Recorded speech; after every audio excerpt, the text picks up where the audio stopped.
All right, let's try to wrap up this with some more results. The first thing I can do is I've shown you throughout this presentation this one section of the Lower Yuba River. If you go back, you'll see the covariance function that was there, and I just realized that I interpreted it wrong. Anyway, that's okay. So I told you that as long as these numbers are positive, that positive covariance means we were alternating between wide bar and constricted pool, and that is correct. This section of river is predominantly a self-sustaining river dominated by flow convergence routing morphodynamics. It has a positive covariance. What I can do now is I can use a decision tree. It's a decision tree, but it is analyzing this covariance product to say whether the area is wide bar, which is the orange, or constricted pool in blue, normal channel in gray, and then in red, I'm showing the nozzles. And so actually, I had said earlier that I knew that this was an oversized pool, and I'm wrong. I was looking at a different spot. You can see that this is actually a nozzle. It's not so important. I mean, nozzles naturally occur in rivers because of large bed elements, bedrock outcrops, levees, I mean, all kinds of things. Well, that's not natural, but they occur. All right. So what are the kinds of things we can do? Well, we have a whole framework of analysis, and if you read the 2018 papers, we go through it. My student Xavier has currently been coding all this into Python. We haven't made a formal release of that yet, but it'll be forthcoming, I assume, by when he graduates, if he wants to graduate, right? Wink, wink. But anyway, some of the things we can do is we can look at the overall abundance of different kind of landforms as a function of discharge. So these are now in multiples of bankful flow, QBF. So from a base flow condition to 1, 2, and so on times bankful. We could look at the abundance of oversized, constricted pool, normal, wide bar, and nozzle. And you can see that in this case, well, I mean, you're usually going to have a predominance of normal channel, but in this case, actually, yeah, it's still predominance, but it's less than 50%. But you can see that wide bar and constricted pool are the next two dominant things this is for the whole Lower Yuba River, I believe. It's the whole segment. And then you have relatively little oversized and nozzle in this case. Now, not all rivers are going to be this way, but this is highly diagnostic of the processes that are at work. Now we want to get into nesting. Now, nesting is the brain noodle, but it is so exciting, and it's totally the future of understanding the natural topographical regime. Again, nesting means like bowl within a bowl within a bowl. It means like base flow channel within bankful channel, within floodway, within terraces, however you want to do. Now, you could do something where you take as many of these cross-sectional slices up through the valley as you want. And we have actually tinkered with that a little bit. But right now, I feel like what's mentally manageable is 3 scales of nesting. That is a base flow channel nested within a bankful channel nested within the floodway. If we start with those 3 spatial scales, and we have our 5 flow convergence routing landforms, then we're talking 5 choose 3. That means that theoretically there's up to 125 nesting. What do I mean? I mean like a base flow nozzle within a bankful wide bar within a floodway normal. That's one permutation. There's 125 of those permutations. Is a river classification with 125 things unreasonable? No. The Roskin classification, which doesn't include any nesting whatsoever, it's single scalar, has 96 classes. Now, I'm not saying that that's the holy grail of everything. I mean, what the Montgomery and Buffington classification has all of 5 or 6. But clearly, a riffle pool like the Montgomery and Buffington classification, they're not all the same. A riffle is not a riffle is not a riffle, right? The nesting is the key. Nesting is the key. So we have to have more scales of this. But if you're on the Mississippi River, well, I don't even want to use that example because that way you probably should. If you're in a place where you only need 2 scales, you have a very flat, large, unconfined valley. Okay, you're in a wet meadow, a mountain meadow, and you have a channel nested within, a big thing. Maybe you just need base flow and bankful, and that's enough.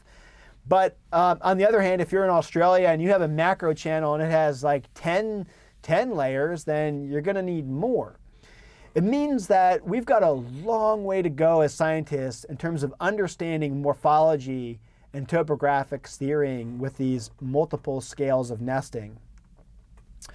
Let me illustrate these flow convergence routing landform structure for two different scales. Here's a base flow channel, and then here's a floodway. You can see that for this base flow channel, we've already seen it, but now I'm doing 35 kilometers of river, that we have predominantly over this whole thing alternating wide bar constricted pool, quite significantly. There are some some oversized spots and some nozzles here, but it's pretty predominant. This is the holy grail. This is the signature of self-sustainable riffle pool systems. But again, this is at base flow. At base flow, there's no erosion and deposition other than just some local processes. Now you come up to the floodway, and it's a different ballgame. We still have a predominance of constricted pool and wide bar, but they're no longer alternating sequences except in a few cases. There's a few cases right here and a few cases right here. Now what we're starting to see is alternations between constricted pool nozzle, and wide bar oversized, wide bar oversized. Why? Because of the valley. Valley confinement is very important. If your valley is wide and you're flooding the whole valley, that's wide. That's the way it is. You're not going to go wide, narrow, at least not in this case. So when you have, in this case, a narrow canyon at the upstream end of this system, you're going, you're narrow, but you're going shallow, deep. So you're going constricted pool, nozzle. On the other hand, when you get to the widest section of the valley, it's wide, so now you're going wide bar oversized. What this is telling us is that canyon and valley control during the flood is very, very important. And at the scale of the whole segment, you would expect a pattern in which you have high transport capacity at the upstream end, very low transport capacity in the middle, and then high transport capacity at the downstream end.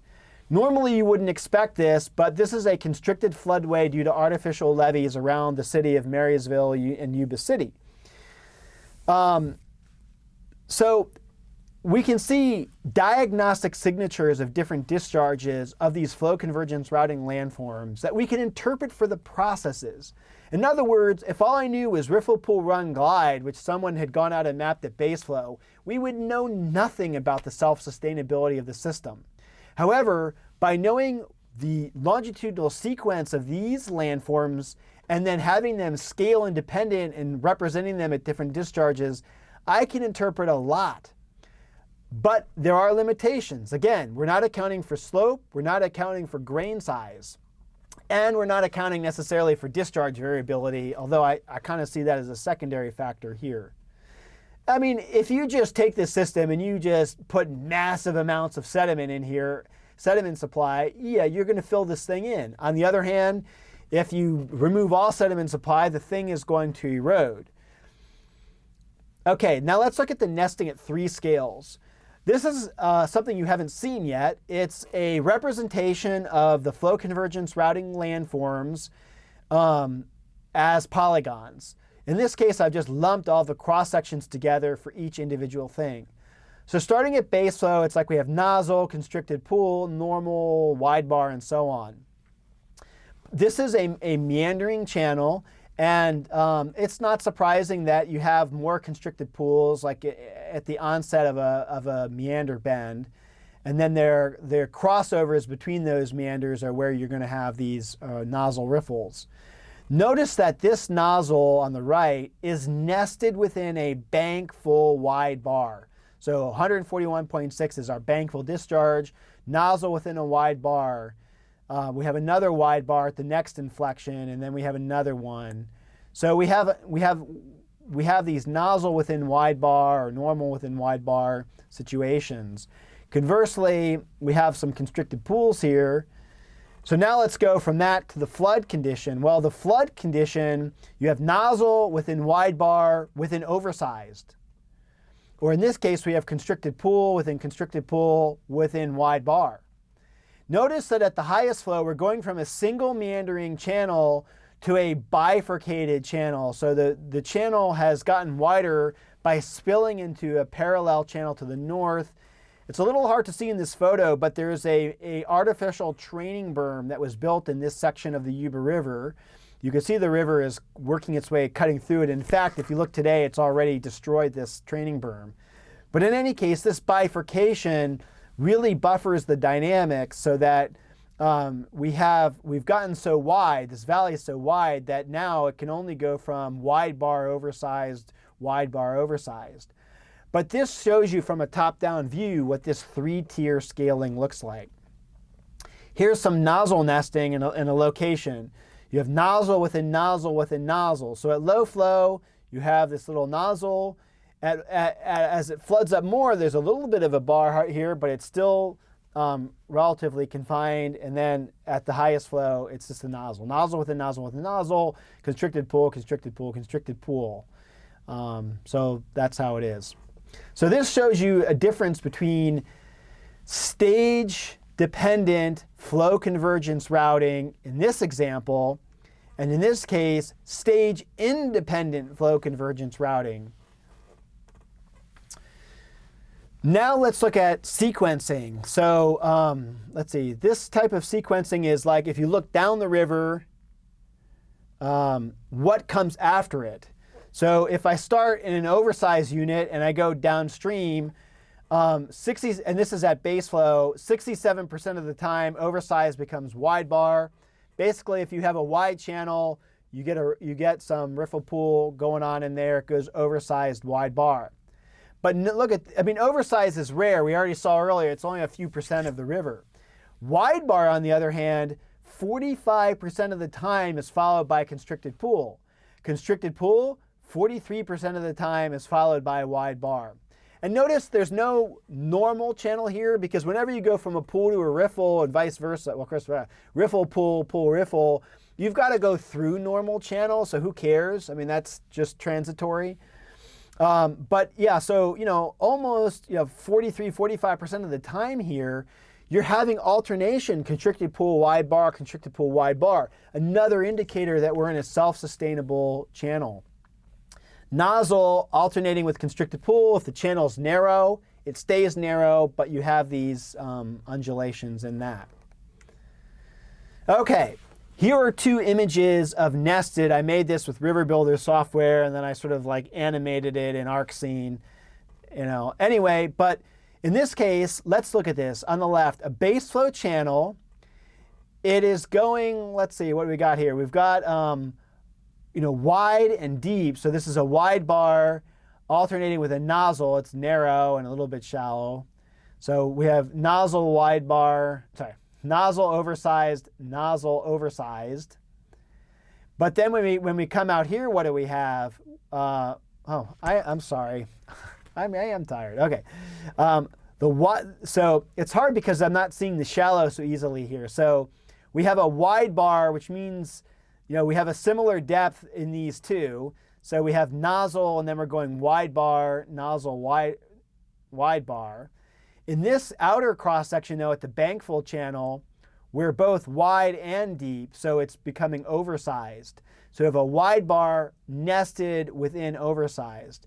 Here we have a nozzle, but then the nozzle, it's constricted, but even though it's narrow and shallow, it's not shallow enough, so at flood flow, this then ends up being relatively deep, and it's a constricted pool. So anyway, we have this kind of scenario. Then over here, we have, now you can see the depth much better. We have oversized, so it's both wide and deep, but it's occurring within a constricted pool. So how could an oversized be self-sustainable if you have sediment supply? Why doesn't it all just deposit? It doesn't happen because during the bankful flow, it's constricted. And then that's alternating with nozzle, but the nozzle is located within a wide bar. So these are actually relatively complex morphologies in both of these cases. And it also shows you what kind of like mental gymnastics you have to do when you think about all this nesting. How many levels of nesting to use is something that I already covered this. So sorry, this is sort of a duplicate slide, so I'm going to skip that. Okay, so now the next step is to make metrics of nesting.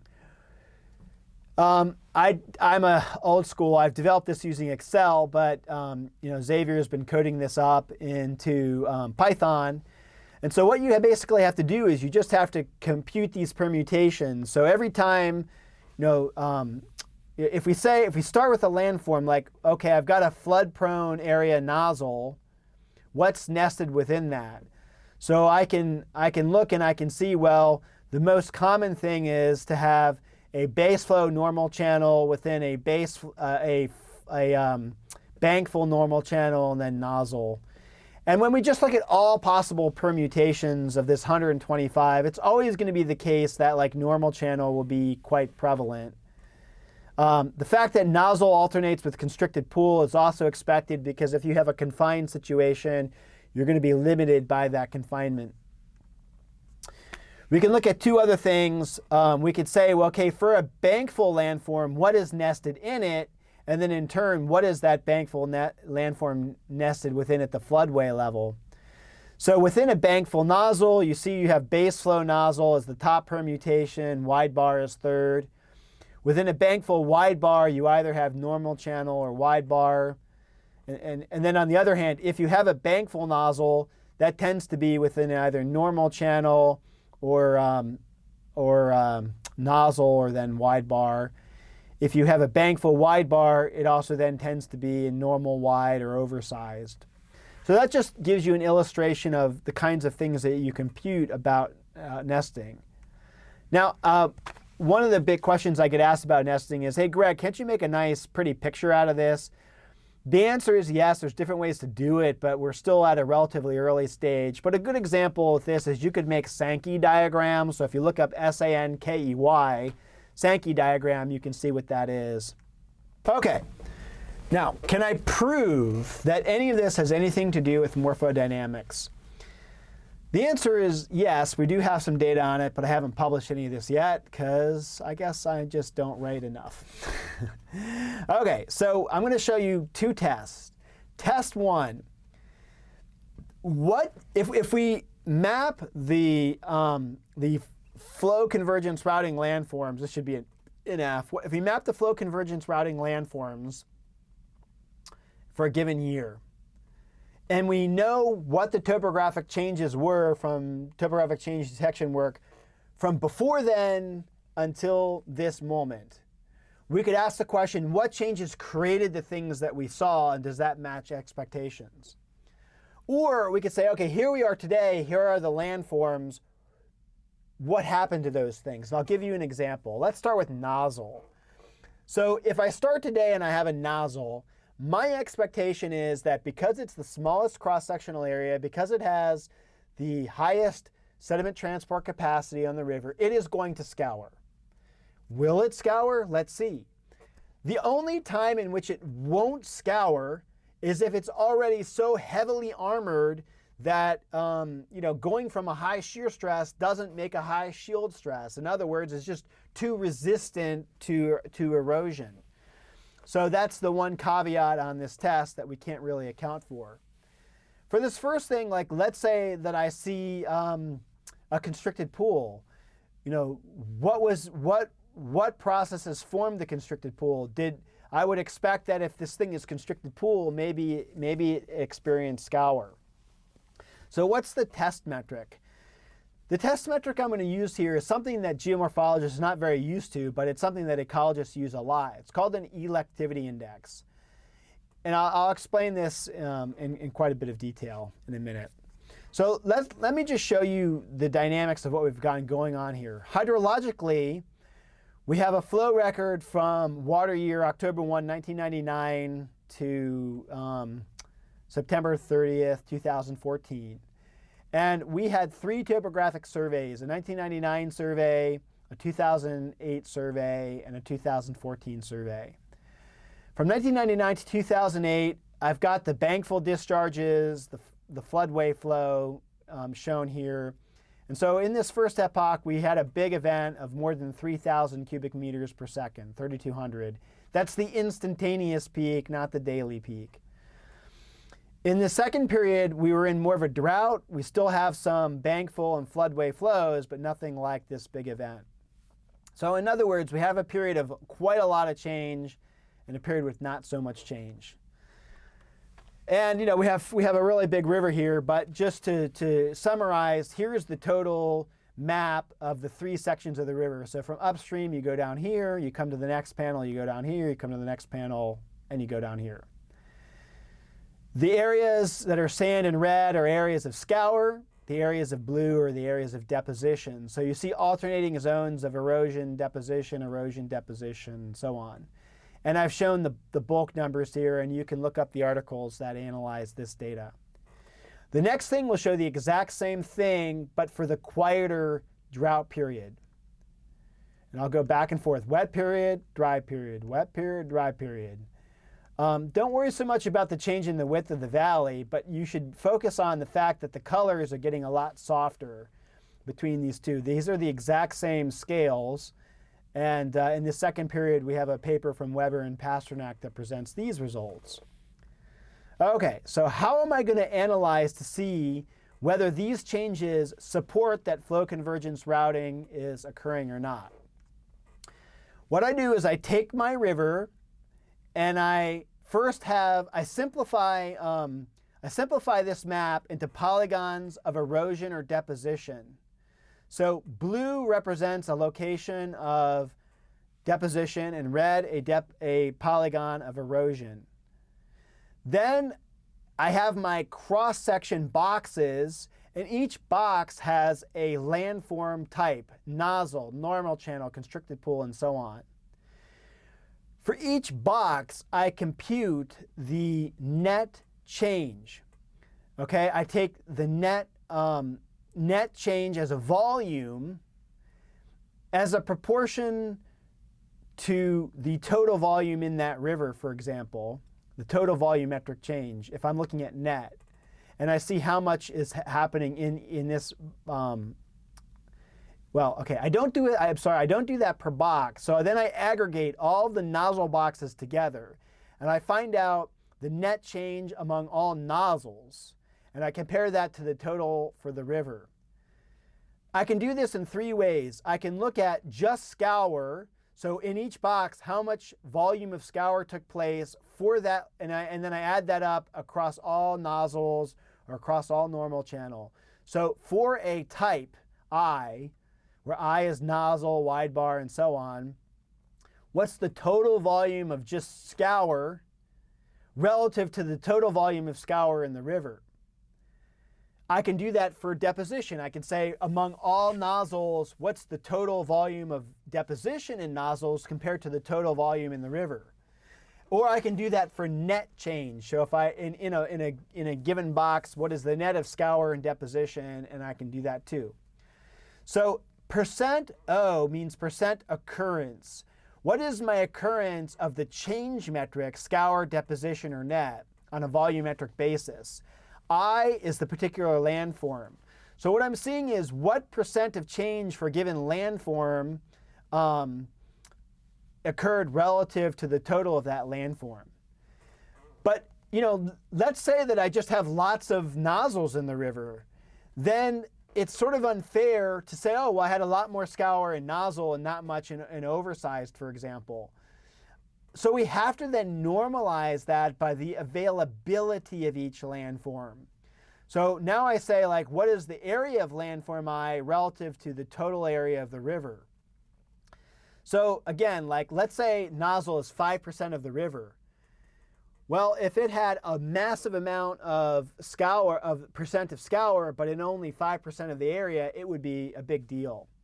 So let's look and see how these numbers. I think this is just made up numbers. I'm trying to remember. I don't think this is real. I think this is just example. So like oversized. So yeah, let's say 5% of the river is composed of no. Let's say 5% of the scour occurs in oversized, but oversized represents 10% of the river. Well, that's a lot less than you would expect from a random process on its own. If I randomly distributed scour and deposition, you would expect the occurrence to be in proportion to area. So if I do then 5 divided by 10, I get a ratio of 0.5. On the other hand, if I take something, let's say like nozzle, let's say 30% of scour occurs in nozzle, but nozzle is only 5% of the area, then I have 6 times more scour occurring in that landform than its area would suggest. So the key thing here is, like, normal channel is going to be a massive amount of the river. So naturally, you would expect a lot of change by just happenstance to occur in it, because it's quite abundant. And so this electivity index adjusts the occurrence of something in a landform by the amount of that thing that's available. If the number is greater than 1, it indicates a preference for that thing, and if it's less than 1, it indicates an avoidance. So what might I expect? Well, again, if I start with a nozzle, I would expect that nozzles should be disproportionately scouring unless they're already resistant. Now, one could make the case, well, gee, Greg, chances are this thing's only a nozzle because it was resistant in the first place, so I'm probably wrong. On the other hand, it is plausible that as a result of relatively unsteady flow and sediment supply conditions, material could just deposit out and form a nozzle that is not self-sustainable. So you could have an alluvial nozzle form by free mechanisms, even though it may not last over the test of time. So let's look at these results, and I have 2 of these. First, for the high change period.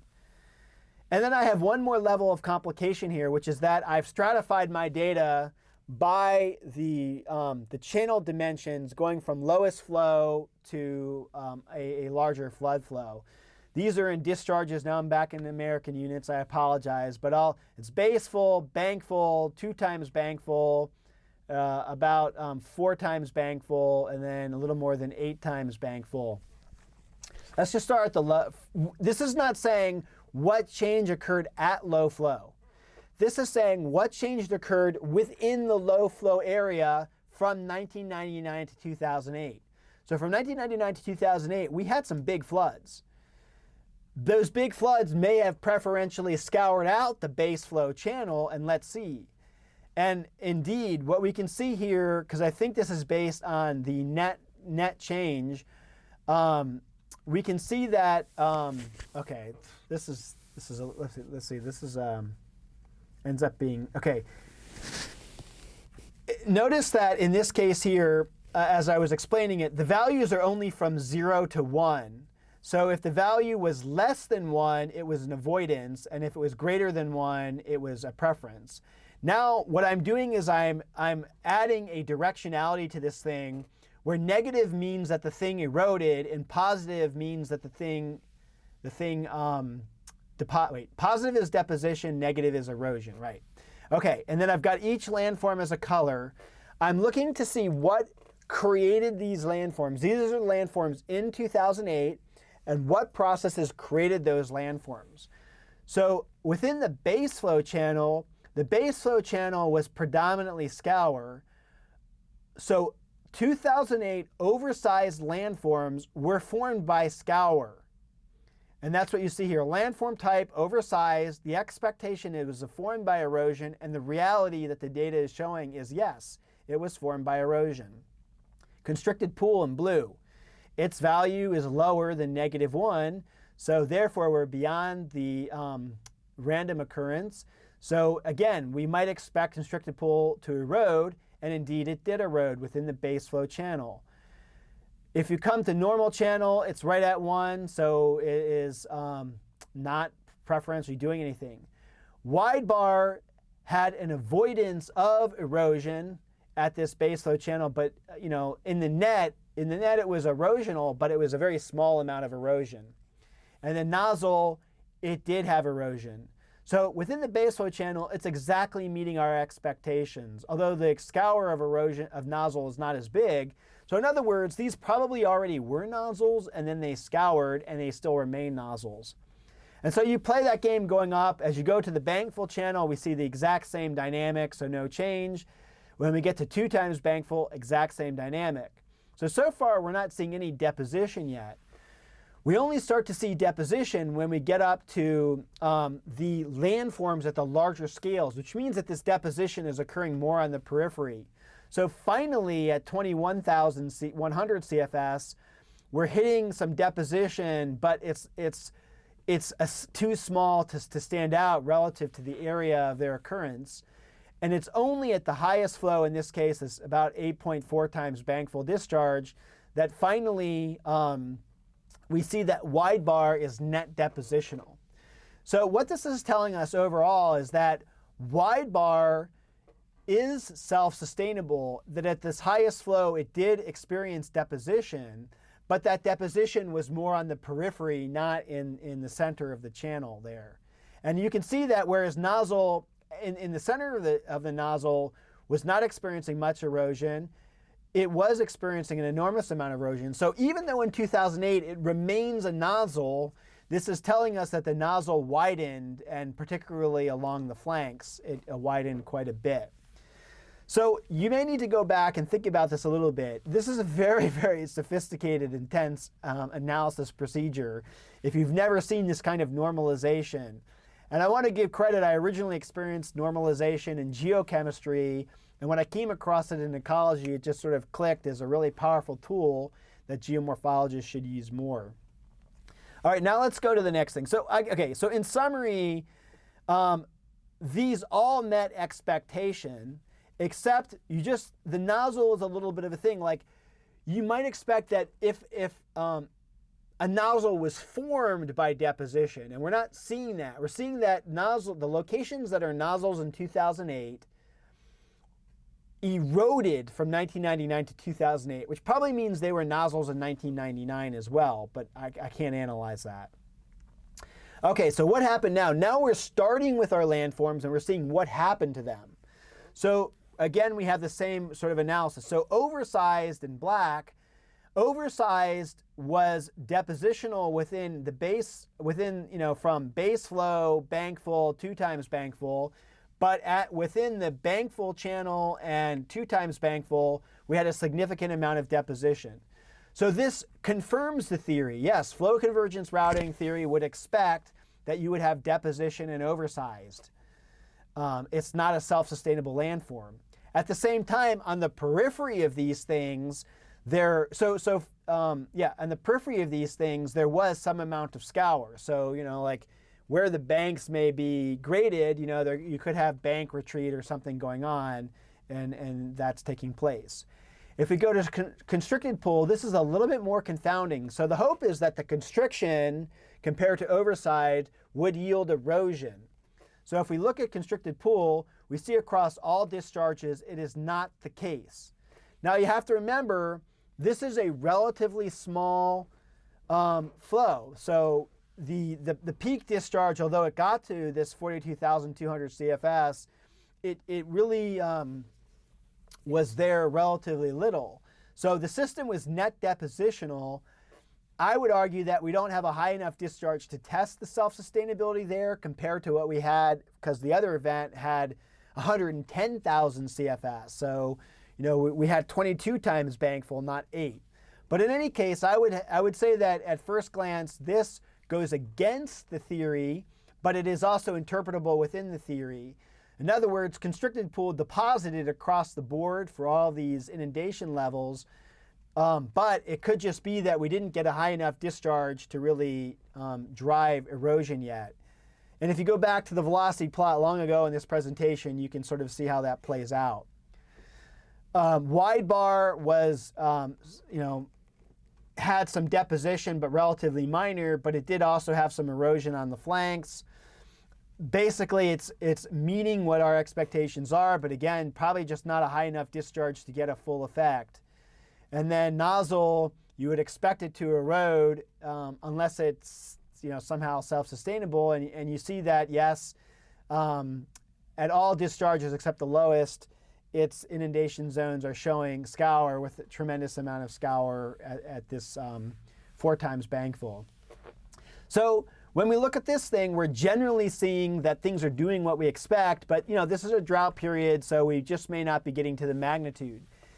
And that gets us to one of the really important limitations. And it's really important, I have to be honest, like everything has limitations. Flow convergence routing landforms have a lot of limitations. I've already mentioned the problem of not accounting for grain size and not accounting for really steep slopes.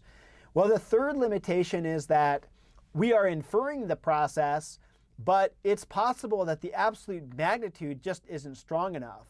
And so to get to that, you'd really want to get to some more shield stress-based analyses that also account for grain size. Okay, well, this has been a very, very, very, very, very long presentation. I told my wife I'd be home an hour ago, but okay. So in conclusion, what do we have? Geomorphic covariance structure theory is a fundamentally new framework for understanding the role of landform variability. I mean, I'm just really enamored with it. I don't know. I can at least say that because Rocco invented it and I didn't invent it, then I'm not just taking my own credit for it. You know, like when Rocco made this, it was just sort of like really eye-opening, and everything that has been possible since then has just been really cool. It begins with having a near census 3D DEM, but then it analyzes spatial series individually and how they link together. We're really just at the dawn of the application, and I hope people all over the world start doing this kind of analysis. We're going to make these codes available as soon as we can, but you can already use our workflows manually. The key, and this is the hardest thing, is to conceptualize how any two variables should link to control the processes. This is all about topographic steering, topographic control, but you have to have two variables linked at any one discharge or scale, and then you have to know how the nesting all of that somehow works together. Well, if you've watched through this whole presentation, thank you. I hope you found this interesting, and have a good day. If you have questions, you can send me your questions too.